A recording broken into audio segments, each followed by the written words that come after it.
Welcome to achievers Bangla. আজকে আমরা SSC CGL পরীক্ষার জন্য একটি এরর কারেকশন বেছে নিয়েছি। এরর কারেকশনটি খুব ইম্পর্টেন্ট এবং এই এরর কারেকশনের মধ্য দিয়ে আমরা অনেক কিছু কিন্তু শিখতে পারি। এই এরর কারেকশনটা কি আছে না, 50 ইয়ার্স হ্যাজ পাস্ট, এটাকে আমরা এ সিম্বল দিয়েছি।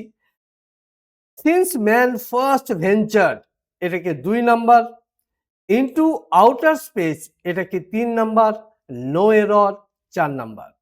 এরর কারেকশনের নিয়ম হচ্ছে এই এই পার্টের মধ্যে যদি কোনো ভুল থাকে তাহলে এ অর্থাৎ 1 অ্যান্সার হবে।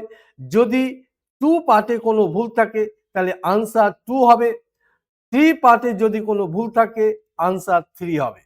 আর যদি এই সেন্টেন্সটাতে কোনো ভুল না থাকে answer should be 4। Am I clear? Okay. Now, এবার আমরা দেখি সেন্টেন্সটা কি বলছে। 50 years has passed since man first ventured into outer space. এই যে এই সেন্টেন্সটার অ্যাকচুয়ালি বাংলা মিনিং কি? বাংলা মিনিং হচ্ছে 50 বছর কেটে গেছে যখন মানুষ প্রথম মহাশূন্যে প্রবেশ করেছিল। তাহলে এই যে সেন্টেন্সের মধ্যে ভুল কোথায় আছে? দেখো 50 হচ্ছে সংখ্যাবাচক প্লুরাল নাম্বার। আবার দেখো ইয়ার্স হচ্ছে এটা কি না প্লুরাল সাবজেক্ট। তার আগে কি আছে? 50 অ্যাকচুয়ালি হচ্ছে নিউমেরিক্যাল অ্যাডজেক্টিভ। এটা হচ্ছে অ্যাকচুয়ালি নিউমেরিক্যাল অ্যাডজেক্টিভ, এডিজে। এটা কি না নাউন। ইয়ার্স হচ্ছে অ্যাকচুয়ালি কি না নাউন। তাহলে এটা সাবজেক্ট, নাউন, এটা হচ্ছে প্লুরাল। আর যখন সাবজেক্ট হবে, নাউন যখন প্লুরাল হবে তখন এর ভার্ব কি আসবে না প্লুরাল আসবে। তাহলে এখানে পাস্ট হচ্ছে এখানে V3, পাস্ট পার্টিসিপল।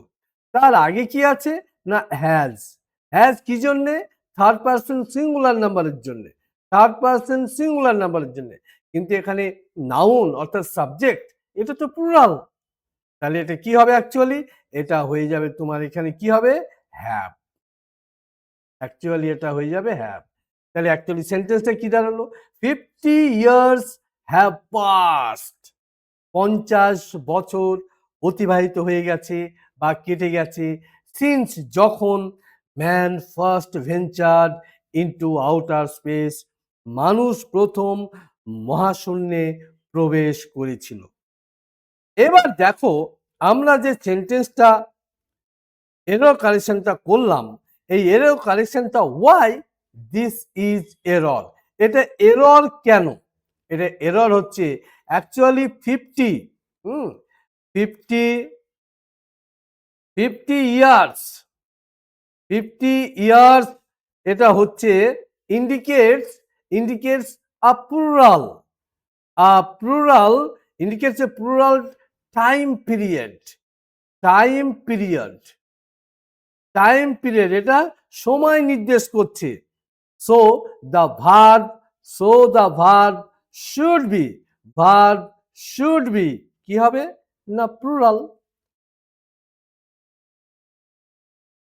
হবে। কিন্তু এখানে অ্যাকচুয়ালি আছে কি? অ্যাকচুয়ালি এখানে আছে হ্যাজ। তো হ্যাজ এখানে হবে না। এটা ভালো করে মনে রাখতে হবে। যদি আরেকটু খুলে কমপ্লিট করে বলি তাহলে কি বলবো না, 50 ইয়ার্স মানে হচ্ছে 50 বছর। 50 ইয়ার্স মানে হচ্ছে 50 বছর, যা প্লুরাল এবং বহু বচন বোঝায়। তাই এখানে হ্যাজ না হয়ে এখানে কি হবে? এখানে হ্যাজ হবে না, এখানে হবে হ্যাভ। Am I clear? নাও এবার দেখো আমরা টোটাল এই সেন্টেন্সার পার্টস অফ স্পিচ আমরা দেখব। কিভাবে টোটাল এই সেন্টেন্সটার মধ্যে পার্টস অফ স্পিচ কি আছে। পার্টস অফ স্পিচ তুমি না জানলে ইংলিশে এরর বলো বা ইংলিশ বলো, এটা কিন্তু তোমার ফ্রুটফুল হবে না। সেই জন্য পার্টস অফ স্পিচটা তোমাকে ভালো করে জানতে হবে। দেখো 50টা কি আছে এখানে? 50 হচ্ছে অ্যাডজেক্টিভ। হ্যাঁ, 50 হচ্ছে এখানে অ্যাডজেক্টিভ, এটা হচ্ছে সংখ্যাবাচক। 50 হচ্ছে এখানে অ্যাডজেক্টিভ, নিউমেরিক্যাল অ্যাডজেক্টিভ বলা হয় এখানে। ইয়ার্স, ইয়ার্সটা কি আছে এখানে? ইয়ার্স হচ্ছে এখানে অ্যাকচুয়ালি নাউন, অ্যাকচুয়ালি হচ্ছে নাউন প্লুরাল, নাউন অ্যাকচুয়ালি হচ্ছে প্লুরাল। তারপরে দেখো এখানে হ্যাভ হচ্ছে, এবার হ্যাভটাকে আমরা কি বলবো? হ্যাভ হচ্ছে এখানে auxiliary verb, auxiliary verb, auxiliary verb, auxiliary verb. Okay, তারপরে দেখো এটার মানে হচ্ছে সহায়ক ক্রিয়া। তারপর দেখো V3 আছে, V3 এটার মানে কি? এটার মানে হচ্ছে পাস্ট মেন ভার্বের, মেন ভার্বের, মেন ভার্বের past PP, past participle, that is V3। Main ভার্বের past participle, that is V3। Since, since শব্দটা হচ্ছে এখানে, এখানে সিন্স হচ্ছে কিন্তু কনজাংশন, এখানে সিন্স হচ্ছে কিন্তু কনজাংশন, অর্থাৎ subordinating conjunction, sub Audi, subordinating, ordinating conjunction, এটা মনে রাখতে হবে। এটা হচ্ছে সাবঅর্ডিনেটিং কনজাংশন, দুটো সেন্টেন্সকে সিন্স দ্বারা কিন্তু যুক্ত করছে, এটা মনে রাখতে হবে।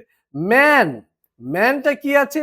ম্যান হচ্ছে এখানে নাউন, ম্যান হচ্ছে এখানে নাউন, এটা নাউন, ম্যানকে বোঝাচ্ছে। ফার্স্ট, ফার্স্ট কি হচ্ছে? ফার্স্ট হচ্ছে এখানে অ্যাডভার্ব, ADVERB অ্যাডভার্ব, ফার্স্ট এখানে অ্যাডভার্ব। আর ভেঞ্চার কি? ভেঞ্চার হচ্ছে এখানে ভার্ব, অর্থাৎ V2। পাস্ট টেন্স আছে, এটা হচ্ছে পাস্ট ইনডিফিনিট টেন্স, অর্থাৎ অতীতকাল। ইনটু, ইনটু হচ্ছে এখানে প্রেপোজিশন, প্রেপোজিশন, ইনটু এখানে হচ্ছে প্রেপোজিশন। প্রেপোজিশন শব্দের অর্থ হচ্ছে অব্যয়। প্রেপোজিশন শব্দের অর্থ হচ্ছে অব্যয়। আর কি আছে না আউটার, আউটার, আউটার হচ্ছে এখানে অ্যাডজেক্টিভ, আউটার এখানে হচ্ছে অ্যাডজেক্টিভ। অ্যান্ড পেস, পেস হচ্ছে এখানে নাউন, পেস হচ্ছে এখানে নাউন বা বিশেষ্য। তাহলে একটা ছোট্ট করে একটা ট্রিক্স এবার আমি বলে দিচ্ছি, ট্রিক্সটা মনে রাখতে হবে। যখন টাইম এক্সপ্রেশন থাকবে, টাইম, টাইম এক্সপ্রেশন,